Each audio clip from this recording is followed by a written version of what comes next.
So the first thing that I wanted to talk about is just a real big overview of what networking is, how you see it, because I know there are some misconceptions out there about what it's all about. Some people think networking can be sleazy or this way to kind of, quote, network your way to the top. So can you kind of give me kind of the overview?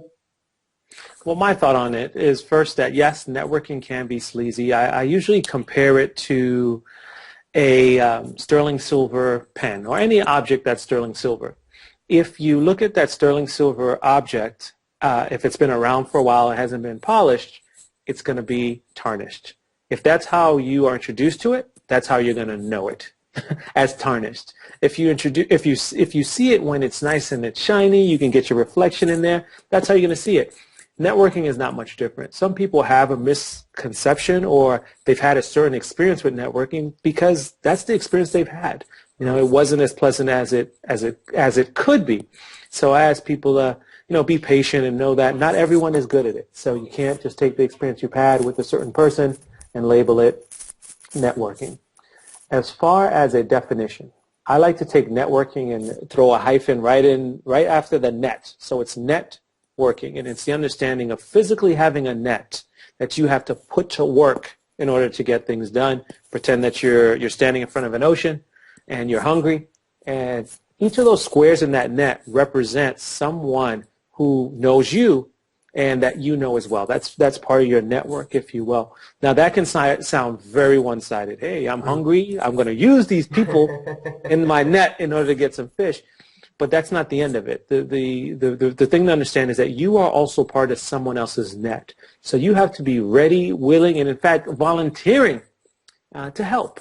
So that makes it kind of this relationship that's really based on reciprocity. So just remembering you got to put your net to work, and you are part of someone else's net. Very cool. So the other thing that I hear a lot from folks, and I should back up a sec, like a lot of the folks that read my blog are either professionals in the IT world or freelancers or business owners in the IT world. Yeah.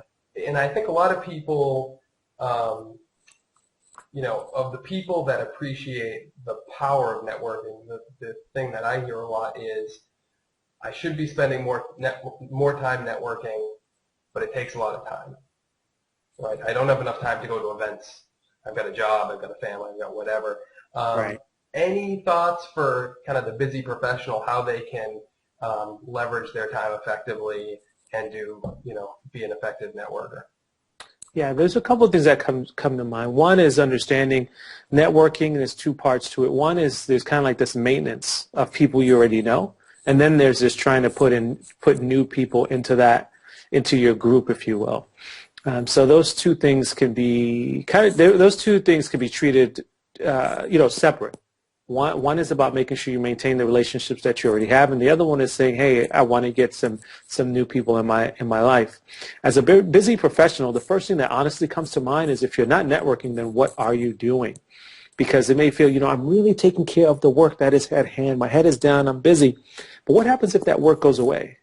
Now you're going to try and network? Sorry, buddy, I don't know you, so don't come to me and start asking me for stuff.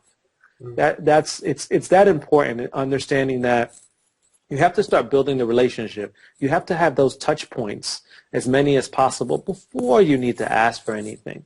So for the busy professional, I'd say, you just have to make the time. I was doing some work, but I went to a seminar with Michael Port, who wrote the book Yourself Solid, which is an excellent book.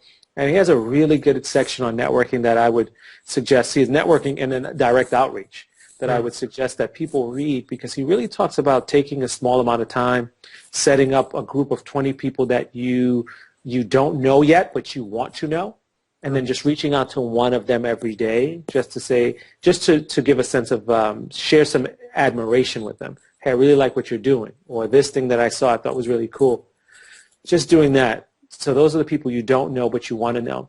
And then within the people that you do know, he suggests reaching out to just 5 people a day.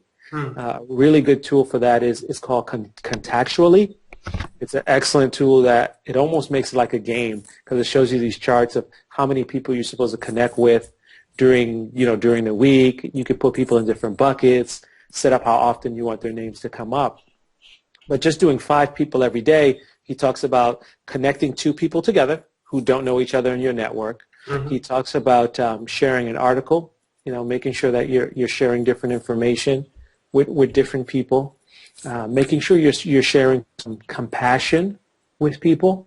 So that may be compassion may come in the form of, hey, congratulations. It may come in the form of, I see you're working really hard, hang in there, all those type of things. But just kind of showing that human side of yourself. So those are some of the tactical things that I've recently discovered that I think is just really, really great because it answers the question for those people who are very pragmatic and what steps do I have to take in order to do it. I think this gives you a great place to start and a great place to experiment and kind of play around with.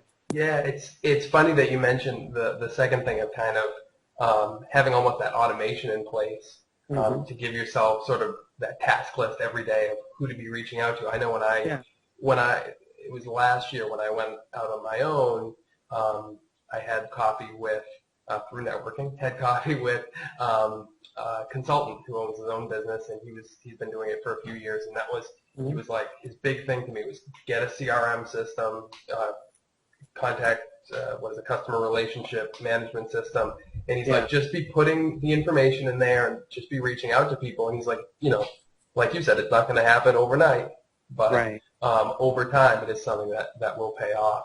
Yeah. The other thing too is the first bucket that you talked about, new people, kind of having that list of those 20 people. So this is another one, and a common connection of ours is Pam Slim, who in fact introduced us way back when, and that was, and she like taught me how to do that reaching out to somebody that you don't know, and it's been something that's been really useful and powerful for me. And I think a lot of people get intimidated by that. They say, I don't know somebody, so I'm going to bother. If I reach out to somebody proactively, I'm going to bother them. Right? People don't do that. Can you talk a little bit more how to do that, what the right way and maybe the wrong way to do that? Let's see, right and wrong. Those feel so absolute to me, but I'll give a couple of suggestions of things that I think may work and the way that I kind of think through things. If I want to connect with someone, I really don't have a problem just reaching out directly to them and saying, hey, I admire your work. I think it's great. Would love to, and actually just stop there because usually be like, hey, can we have coffee? But it may be a little bit premature. You may want to do that a couple of times. The other thing to do is before you directly reach out to someone, look at their background. See if there's any connection there. Do you already know someone who knows them? Get an introduction instead. Or if you can't get an introduction, at least it gives something to talk about. If you know where the person's from, you know where they went to school, you may see there's a connection. You see the kind of things that they're interested in. What are they posting on Facebook? Oh gosh, we share a passion in X. It changes the game a little bit when you do that. When you do that little bit of homework, I think it's a great way to connect with people. A way not to do it is just to reach out and kind of get right into, what they can do for you. What they can do for you. And really getting it in more of a take mode instead of thinking of how you can give. I think that's one of the things that you want to stay away from. Yeah, and the other thing too, I kind of heard you say at the beginning was maybe not ask for that, let's go get coffee the first time around. It might be something that you kind of build up to. I heard somebody mention, I don't remember who it was, they were writing an article and they said there was somebody that they were trying to get in touch with.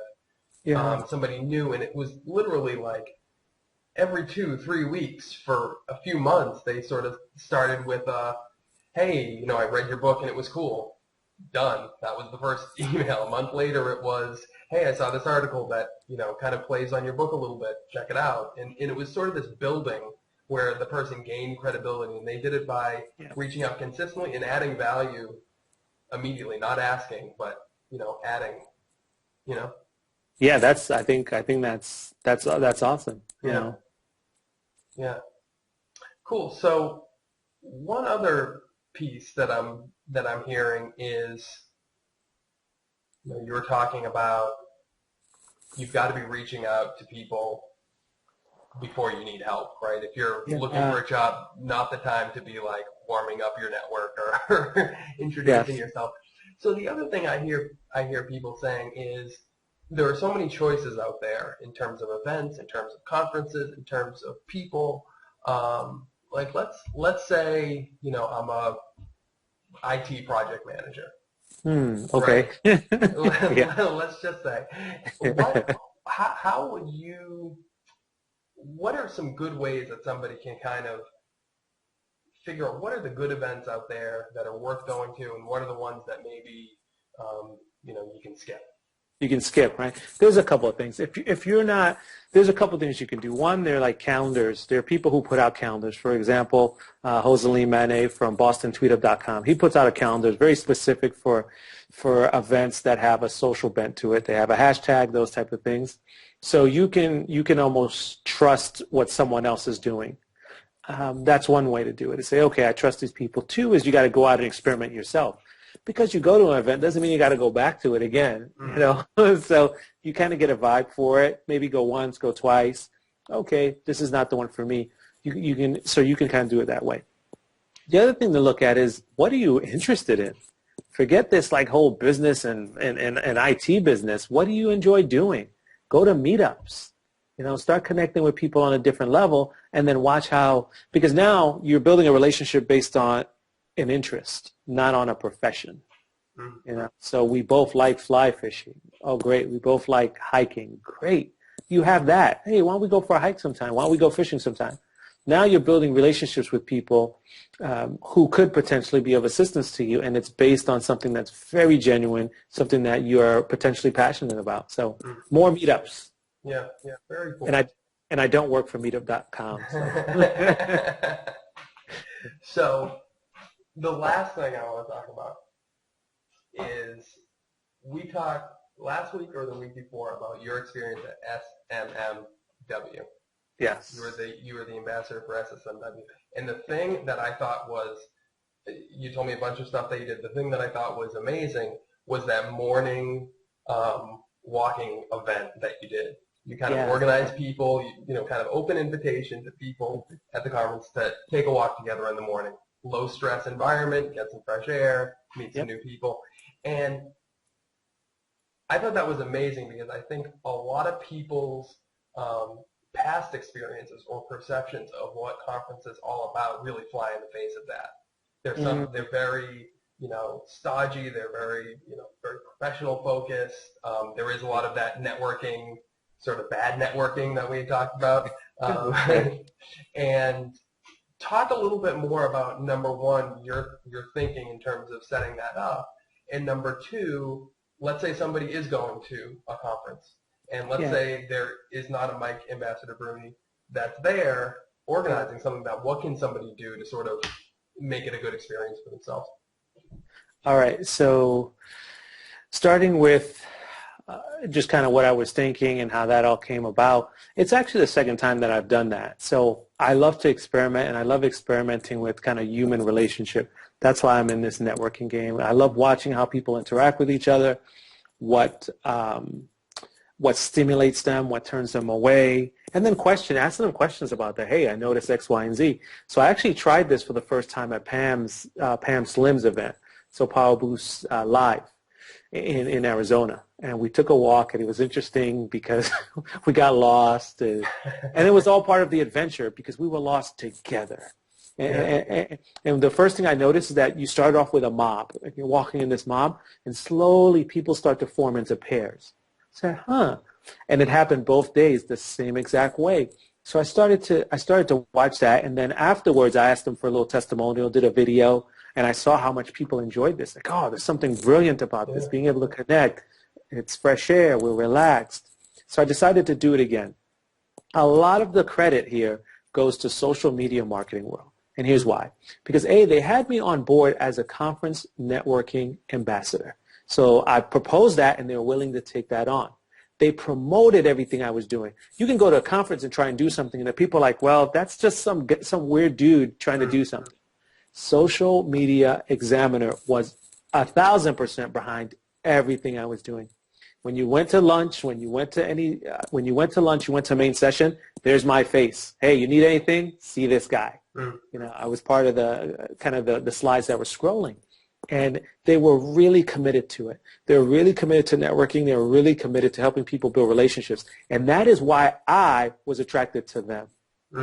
So I brought some things to them, but they already had a framework that said they are serious. And when I saw that, I said, this is where I wanna start off and do this conference networking ambassador stuff.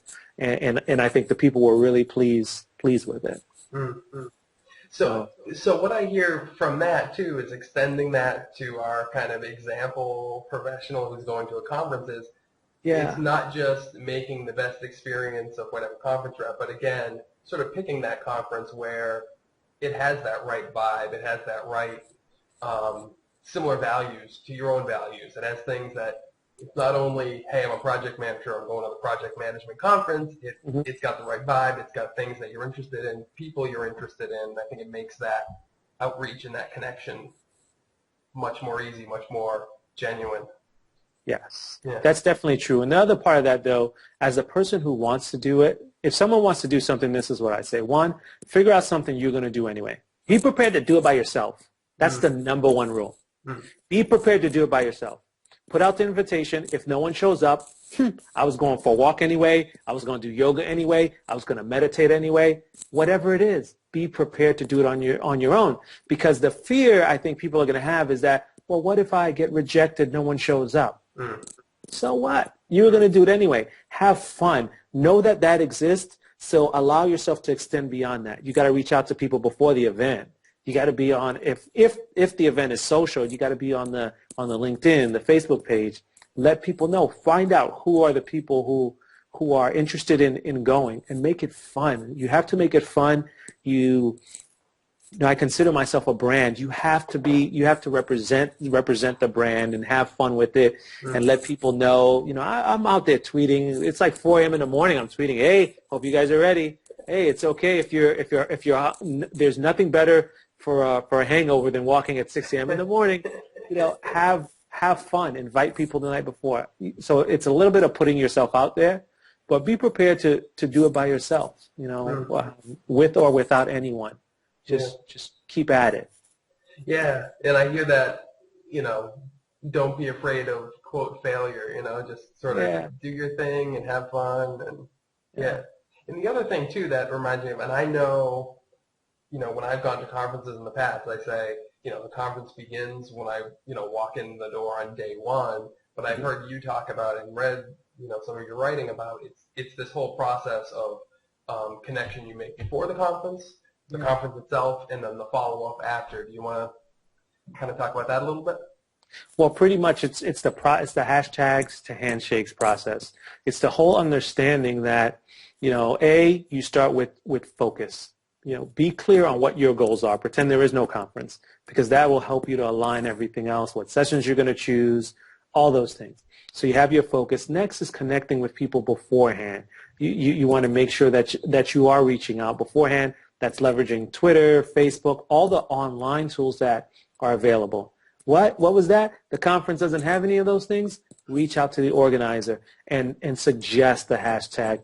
Be the person who does those things for them. Yes, I know you're a busy professional, but the person who is at the head of these things, or the person who's considered a leader, is the person who most people look to. And that's where you want to be. You want to be at that pinnacle of making connections for other people. Think about it that way.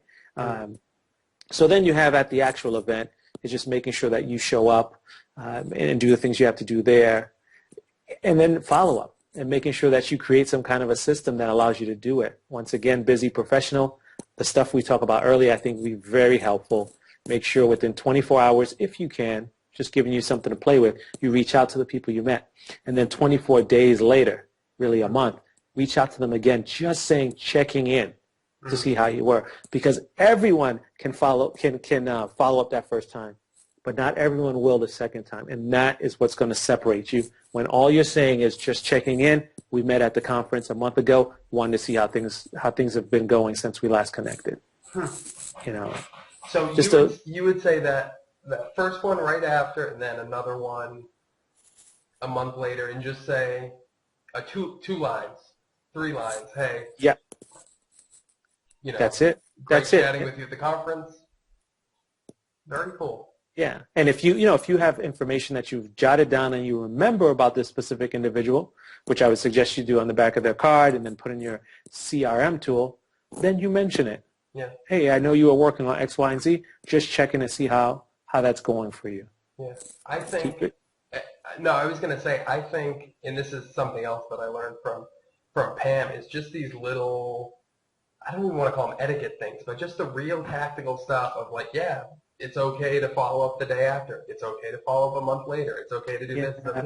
I think when people know that, yeah, that's normal, that's good, that's a good thing to do, it kind of frees them up to do it. Because I think a lot of people, I said the right and wrong before, and you said, get out of right and wrong. Like, just think about, what would you do? How would you want to connect with people? How would you want to be connected with? I think that's huge. And you're hitting on a great thing, Brian, and that thing is something that I'm gonna offer to your audience, and that's if they're waiting for someone to give them permission, here it is, permission granted, ominous dominus, right? There it is, because I had a gentleman who the guy who helped me with my book, Emmett Price. He told me if there's one thing that he taught me was this. He says there's only one standard, and that's the one you set for yourself. People ask me all kinds of questions. I give them an answer, but I'm like, it almost doesn't matter. It's just like, give it a try. See what happens. Oh, man, when I did this a couple of times, people really didn't like it. Well, try something different. But there's a lot of things that are holding people back. Should I email them? Is it too soon? I've had people ask me those questions, and a lot of things is, well, you sent them an email. It doesn't mean that they have to pick it up. It doesn't mean they have to respond. They have some control as well. It's like, should I send them an email on the weekend? Oh, no. Will they feel it's disrespectful? Well, if they're looking at their email, that's their issue, not yours. So yeah. Permission granted. Permission granted. That's awesome. Well, I think that's a really good place to end because, yeah, I mean, I think earlier on in the conversation, I think you hit the nail on the head. I think a lot of times we look at things in terms of right and wrong, and I think a lot of times we just need to lighten up on ourselves a little bit and give ourselves permission to try new things. Yeah, definitely. And I'm always looking forward to answering questions in that networking space. I create videos for people when they ask me questions, so they can feel free to send me a question via Twitter, Ambassador Bruny.